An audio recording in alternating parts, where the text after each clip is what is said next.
You're listening to Salford City Radio 94.4 FM, the Friday Sports Show. With your host, Jimmy Petruzzi, bringing you news from local area and around the world. We aim to increase awareness of participation in sport. We also want to bring Salford to the world to Salford. We're very fortunate this show to have interviewed some of the world's best athletes, sports people, coaches, footballers. They've come on board and shared really invaluable insights. We also have a segment where we speak to some of the world's most influential people in the field of psychology and where it feels, and it'd be really interesting to hear their sort of perspectives on different areas of psych. Today we have a very, very fascinating guest who's going to give us an insight into the a women's game, her own experience, women's football, which no doubt is sort of growing all the time, and it's always great to sort of get an insight into different sports and sort of people to sort of to know what's happening in the sport.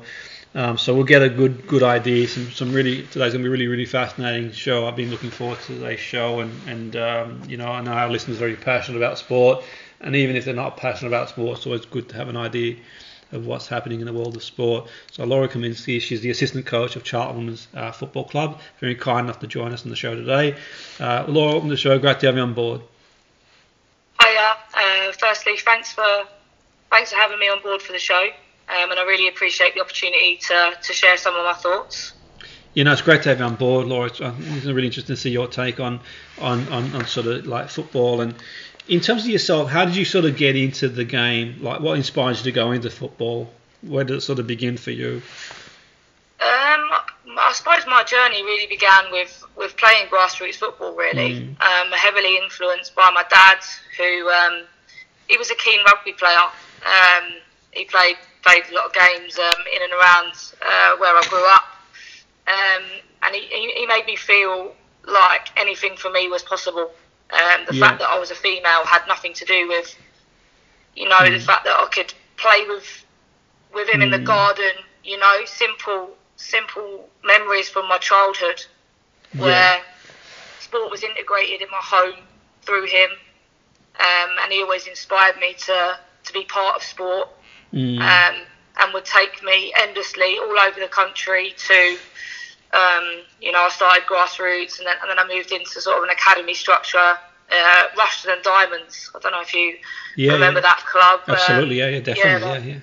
They used to run a fantastic girls program, and I was part of that setup, and he used to drive me endlessly across the country. So kudos to him, really, because he was a dedicated role model in my life, and really grew my passion for playing, and then gradually, as I got older, into coaching. Yeah, brilliant. And so, if you sort of tell us something like career in coaching, in terms of, give us an insight into your journey in coaching and some of the highlights. I know you've had a lot of highlights in sort of coaching, but perhaps you can sort of share where it begins for you in coaching and some of the highlights you've had on your journey thus far. Yeah, I think I've had a really varied background in terms of coaching. I started volunteering many moons ago. I remember driving everywhere in a Renault Clio, full of cones and hurdles and bibs, and on the road, which was there was a lot of graft went in at that time, but it gave me invaluable experience, which I still draw on today. In and around, I used to go drive to West Ham with the under 14s. I've coached university football. I've coached Girls Centre of Excellence programs, and I've also been in the boys' game in and around college programs, which again grew into sort of a teaching role at the time, as full-time roles were really limited for coaches. So I teach alongside, and that pedagogy in and around teaching, in terms of classroom teaching, has actually really supported me still today in terms of my delivery, day in, day out with elite athletes. It's really interesting. I mean, what, like, in terms of the boys' games, how is that different? Is it sort of different? Like did you? I suppose you can transfer skills either side from the men's games to the women's and vice versa. I mean, what are your sort of thoughts, Laura, in terms of football? I mean, what were some of the sort of key things that you sort of picked up, like, from working with sort of in the boys' game? What are some things that you may have transferred across to the women's game? So there's two experiences for me in the boys' game that have really affected my practice today. The first one was I used to work at Tottenham Hotspur, and I used to get there early, and I used to watch. We used to train in the evening, and before we were on the pitch, the boys would train. The youth academy, which has a fantastic reputation and great coaching staff, and obviously produced some great players over the years. And I used to watch from the canteen down onto the bottom, onto the 3G in the dome. And what a fantastic culture that they bred in terms of competition. So, the games that they would play in terms of like the effort and intensity and tempo of the games and the desire from the players to win was something that I really, really admired. And at the time, in and around, I was sort of working around the 21s female set up at Spurs as well as the first team. Practices were always starting, we would always build into the practice rather than when the whistle went. You know, it was all systems go, and I really wanted to implement that into the women's game. And you know, I would often talk to coaches at Spurs and speak to them about how they embedded that philosophy and that environment. And it was heavily around based on competition, under pressure, scoring systems, lots of play and praise. And I actually embedded that later down the line when I worked with a college programme with boys. That's it, And for just finding that competition really does drive the development of players. That's really interesting stuff. And in terms of like your own career, you mentioned Spurs there. I mean, I know you've worked with some fantastic sort of managers. What have you sort of learned in terms of, can you share with the listeners some of the managers that you've worked with and sort of and what you feel you've learned from them? And I'm sure they've learned from you as well, to be fair. But it'd be great to sort of like share some insights in terms of like, who you work with and what you feel you've sort of learned from working with them. I've been very, very fortunate in my career to work with some fantastic managers, all very different, with different approaches, and that's been a learning curve for me as a number two or a staff member. You know, coaching on the grass is to adapt to the manager that you're working with, and obviously try and support them in the way that they need. But I started my career working for Karen Hills, who I still work with today. I moved over from Tottenham Hotspur women to Charlton women with her. She really took me under the wing, believed in me, and most importantly gave me opportunities to deliver on the grass.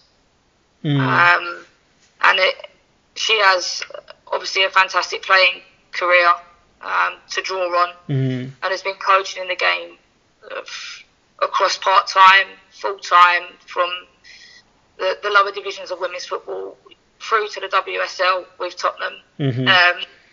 And working for her and her fantastic management skills of female athletes has been really influential for me to work with players holistically and to understand the player and the person and the path for development for them. And at the time it was alongside Juana Moros, who is probably tactically one of the best coaches I've ever seen work.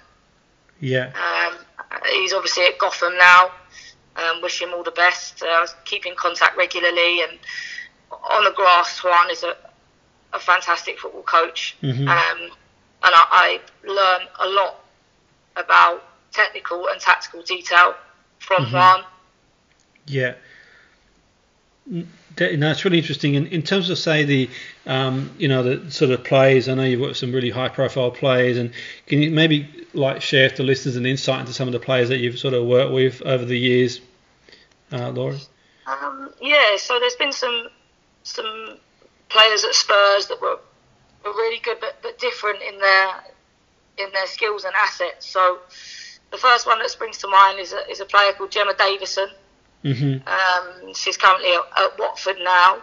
She's obviously at Chelsea for the majority of her career, but Gemma technically is so gifted and talented, and it really inspired me actually sort of to drive my coaching career. She really challenged me because Gemma technically with the ball is so capable.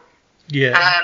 And fitting that into tactical plans and making sure you get the best out of Gemma was a great challenge for me and a big learning curve. I'd never worked with anyone as gifted as Gemma. To this day she runs her own soccer schools and teaches young females the skills that she's sort of perfected over the years. But that was a real challenge for me to embed that into a tactical plan. Yeah. And then a different sort of player again from Spurs is Ashley Neville. Yeah. Who was a fullback. Came through lower tiers of football and then has worked so hard to develop herself to sustain the WSL starting lineup. And again, Ashley challenged me as a coach because you will never work in a 4v4 as competitive as Ashley. Yeah. She is a driver in sessions, really competitive, and really puts pressure on staff to referee internal training games properly. Wow. Which, it forces you to keep up with the tempo and the pace of the games, to be strong in your decision making, and fair, and also make games competitive so that players can develop their technical ability under pressure. Yeah. No, and it's interesting you say there, Laura, like with Ashley. So I didn't realise she worked away from the lower league. I mean, what sort of from what level did she work her way up? Just out of interest, in terms of. I think Ashley started her career. Not sure about youth, but she was in and around Coventry. Wow. Yeah. Where Han and Karen spotted her. Similar to Angela Addison, she was another young player that came from lower tiers that came into the championship with Spurs. Wow. And went up with the team. So it is possible, for like players that play in a lower tier. I mean, there is the opportunity to maybe sort of, if that's what they want to do, obviously sort of to make their way into the higher tiers. Laura, do you think it's sort of possible for like maybe people listening in now thinking, okay, well I'm playing in maybe one of the lower tiers to have a chance at playing? So does the sort of do the clubs at the higher tiers like take note of what's going on and maybe look for players that they can pick up, or how does it generally work in terms of the recruitment and development of players? Yeah, it's a really good question. So, and I think this question has seen a lot of changes over the last few years, obviously, of the impact of the development of the game across the country and the WSL. I think the under-21 WSL league was producing players at one time, maybe for the championship, and now those players are finding it difficult to get into the championship because it's progressed so much as a league. Wow. Yeah. And I think now a lot of under-21 graduates, some are finding their feet in the National League, which is the third tier, and playing senior football for the first time. And I think, as certainly involved in the championship now as a coaching, and obviously look at recruitment with the manager and other staff as well. I think we'd be foolish not to look at the third tier because there's some fantastic young talent that is learning senior football for the first time. Majority will be on part-time models. There's only a few full-time athletes in there. But it seems to me at this moment in time, the National League is a bit of a breeding pen for this young talent coming through, especially graduates of the under-21 WSL Academy programme. And obviously we've got some of those players from that programme in our squad at this current moment in time. And the quality from those players has been fantastic. So in terms of recruitment, I definitely will be looking at the National League, likewise the WSL under-21 league. I think there's some fantastic young prospects in there. Interesting, you mentioned there, and in terms of your role at sort of Charlton, Laura, I'm just interested, for our listeners as well. I mean, assistant coach there, but I'm sensing that your role is not just about coaching; it's also maybe more than that. But can you give an insight into like what your role is at sort of Charlton? Obviously you develop players, you coach, but can you give us more of an insight into what you do, day to day, or what your general role consists of? Yeah, so as I said before, my role really is to support the manager in terms of her decisions and some challenges and around the week. But my actual on the grass week would look, all training sessions that are delivered.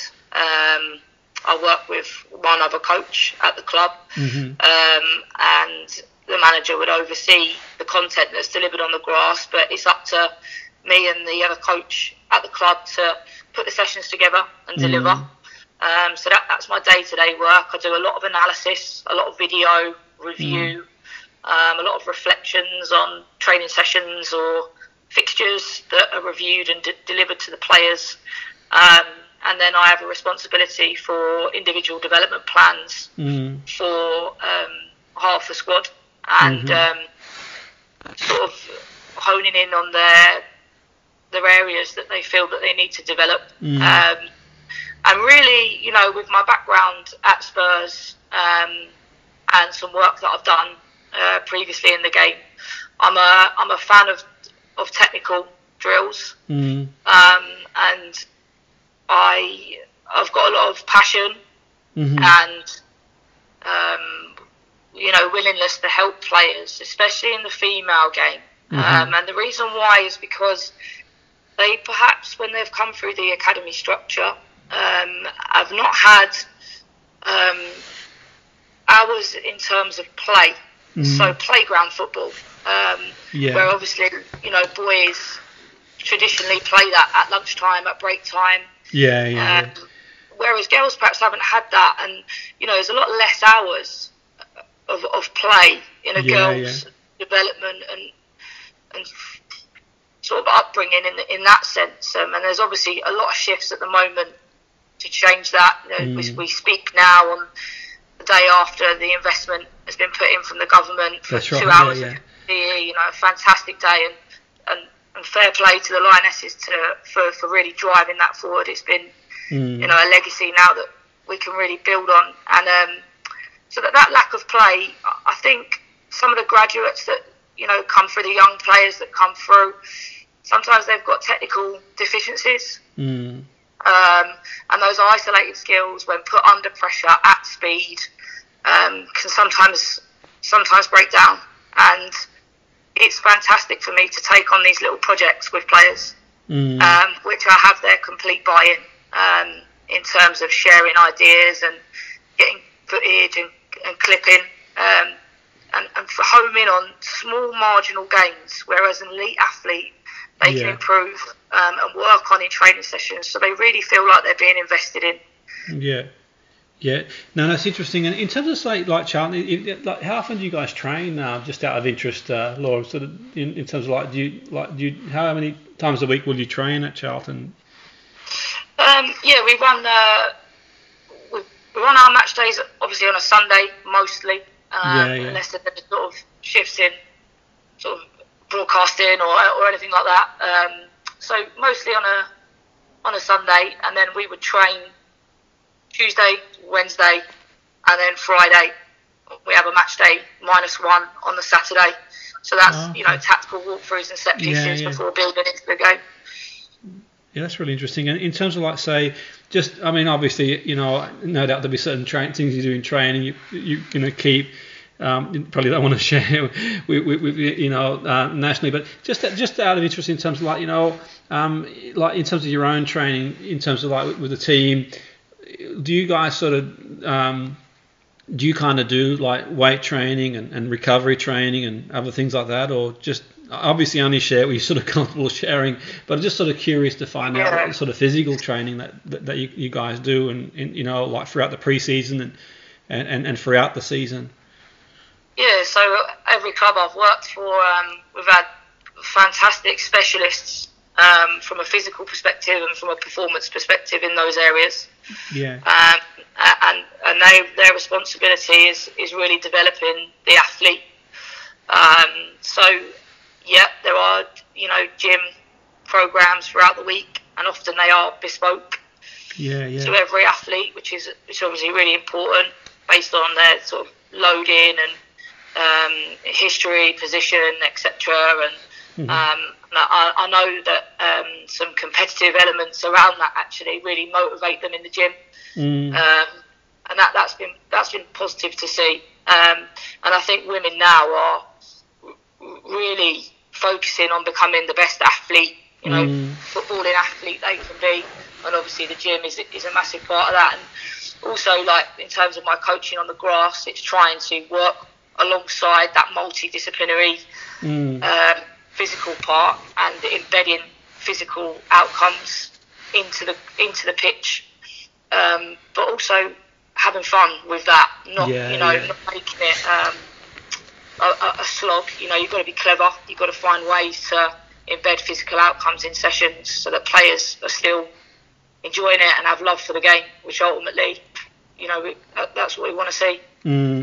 That's really interesting stuff. And in terms of, say, like the psychological side, do you do, like, does anyone do anything from a psychological perspective in terms of, say, like working with the players, like psychologically? Yeah, so again, very, very professional of both clubs that I've worked in to take that role very, very seriously. I think it's an area that, we're still trying to embed into a multidisciplinary team, and I can only see that growing, becoming more refined over time. If you look at Farrah Williams, Claire Rafferty, both really opening up in interviews about mental health or eating disorders for female athletes specifically. And I think that's a fantastic effort from them, as role models in the women's game to talk about those issues. And as a club, I think it's our duty to educate and support the young females or the athletes that have been there for years, and really take that seriously. How that can affect performance, I think, is very, very important. Absolutely. Are you okay to, like, maybe share some insights in how like maybe you guys have incorporated some, like, psych stuff, or I don't want to sort of breach any sort of confidentiality, anything like that, but maybe like so in any job, not just football, like, sometimes you can feel demotivated if we've lost a couple of games, or we've got a player that's been out injured for a long time. Everyone in the squad is sometimes not all in the same place. If someone's been out with an injury and sort of sitting in the physio room or the gym for a long time, it can be quite isolating. So we try and make a conscious effort to really integrate them into those activities and remain part of the team environment rather than being alone or feel alone. Obviously, the staff support around them is fantastic. They get a lot of care and a lot of investment. But for example, we put together a task where everyone would bring in some photographs, their favourite memories of when they played when they were younger, from a child's time as an individual, and really sort of reflecting on the reasons why you play, you enjoy it, and sharing those memories with each other,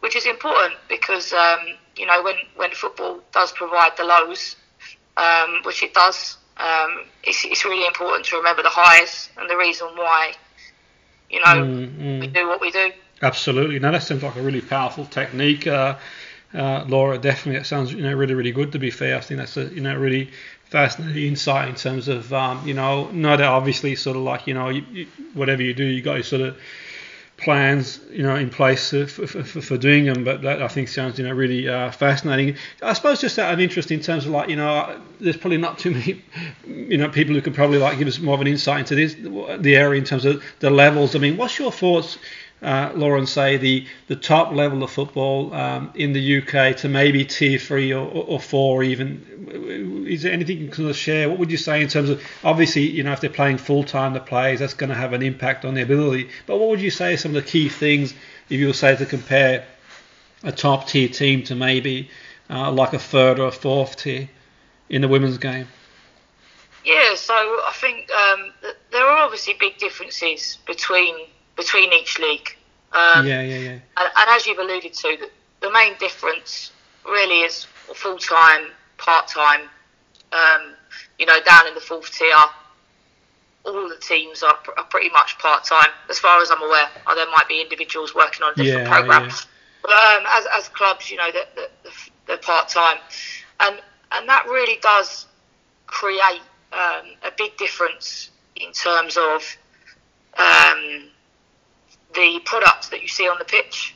If teams are full-time, then the athletes are invested in, they get the right amount of recovery. They have the opportunity to focus on their nutrition and invest in the meals that they're eating. They have time to rest and prepare and study the game. So if you're full-time. So, yeah, I think that is the main difference and the main disparity between those leagues. It's actually really refreshing to see the development of the championship in terms of, it's growing, and not the whole league is full-time. There are still part-time operations ongoing. And, some athletes do want to do a day job and get to play. So it's interesting to see the characters that build those teams and the type of athletes that they recruit. And I think as the game grows and as the championship becomes a full-time league, it will only bleed down into the National League. And I don't think it will be very long before Tier 2 is full-time. And that's interesting. It won't be long before we see some teams in Tier 3 make that commitment and also integrate with the main club to move the women's team from under different arms of their clubs into the main with the men's. Which you have two first teams, the women's and the men's. So absolutely, positive changes there, I'm sure, over the years to come. It's really interesting stuff. And in terms of yourself, well, what would you say? I mean, obviously, only share what you feel sort of comfortable sharing, and your own vision. I mean, no doubt you sort of want to do the best you can with sort of Charlton, but sort of like where do you sort of see your vision, if you don't mind me asking, like with your career, really? Yeah, so I think that dream has developed over time, and it's changed because I really, really enjoy working for different managers, and I think I've got a lot of value to add and still a lot to learn. So working for different people, I think I've got a skill set that can shift and adapt, and I hope to refine that over the years to come. But for me, to focus on the technical area of the game is a real passion, and I really feel like clubs I hope one day will invest in technical coaches in the youth section and the senior, just in terms of specialists to really develop their potential that they have in clubs, and that's where my passion lies. And being a technical coach or coaching groups within training sessions are really where I can see myself going as an assistant. And there are differences between the WSL and the Championship, but both leagues, and Tier 3, very, very respectable standards of football. And for me, I just want to focus on being the best coach that I can be, being the best assistant that I can be, and developing players. I've worked with players at the top, with Alex Morgan, and then I'm working with people that have just, signed for the academy and now they're first team training. So having those differences in a squad are fantastic to manage from a psychological perspective as well. I like to think that, throughout the week, I like to keep the group motivated, keep them engaged, through coaching sessions and through reflections, so that ultimately everyone can perform to their best abilities. Absolutely, no, definitely. And in terms of, say, maybe any sort of young players like listening or contemplating going into the game, I suppose, male or female, really, what would you say? I know it's hard to give any advice, but if they're unsure about getting involved in sort of football, is there any thoughts that you can share as a sort of coach, Laura, if they're feeling a bit apprehensive to sort of go down and sort of play, no matter what level they play, basically, even just making a start? Is there anything you sort of share in terms of maybe some of the younger players listening in, thinking, well, I'm considering joining a football team, but I'm not so sure? They might feel a bit sort of anxious about going down and getting involved. Yeah, I think in terms of people joining things now, there's some fantastic programs out there, and it's finding the right one for you at the time. And as a young player, that might be female football, that might be boys football. There's something for everyone. It might be for participation, for fun, and it might be an elite pathway. But regardless of all those things, you're going to need to recognise the highs and the lows. And it's not always an upward trajectory. There are days that are difficult, and having resilience to get through those days. And remember the highlights, remember times where you've done well. I think there's a real need for the resilience piece. But also, I think there are so many programs out there now that just finding the right one for you. Absolutely, no, definitely. And what about for any coach sort of, maybe if a coach sort of goes into the women's game, is there sort of any sort of pointers maybe you could sort of share in terms of I know you mentioned there are different tiers. Some are full time. Obviously, you got the full time. You got some that are part time. Just generally speaking, is there sort of anything that you can maybe share if the coach is sort of going to get involved? It's a great question, and actually I think I could draw on my own experience to influence the answer my answer. I think that sometimes if you want to be a coach in the women's game, you will only coach women's football. And I think sometimes there are real benefits in other domains that you can draw experience on to help you. Mine was obviously the boys' game, teaching, watching boys' football, and speaking and networking with boys' academy coaches to understand their drivers. And all those key fundamentals of learning have come from sometimes outside the women's game. So, as a young coach, if I was looking to get into women's football, I wouldn't just coach women's football. I would go and do the under 10s. I would go into a boys team. I would, as well as, focusing on the path and where I wanted to be. But I certainly wouldn't shy away from even coaching other sports if, I had the skill set and knowledge and, I could. Then I would do that, because you can always find learnings from outside to bring back to where you want to be. And then you'll find that you'll flourish because you've done the groundwork, and you can really start to invest that work then into the group of players that you're focusing on, and you get better without realising it. No, absolutely. No, it's been really fascinating sort of speaking to you, Laura. I found it really sort of educational and informative. No doubt the listeners have as well, and irrespective of being involved in sport themselves, I think it's quite an interesting insight into the into the game in general, but also coaching to and play. So I really want to thank you for coming on the show. Thank you for your time and joining us. That was really great speaking to you. That was Laura Kaminski, who's been very kind enough to sort of join us on the show, the Friday Sports Show. For your host, Jimmy Petruzzi, on 94.4 FM, bringing news from local area and around the world.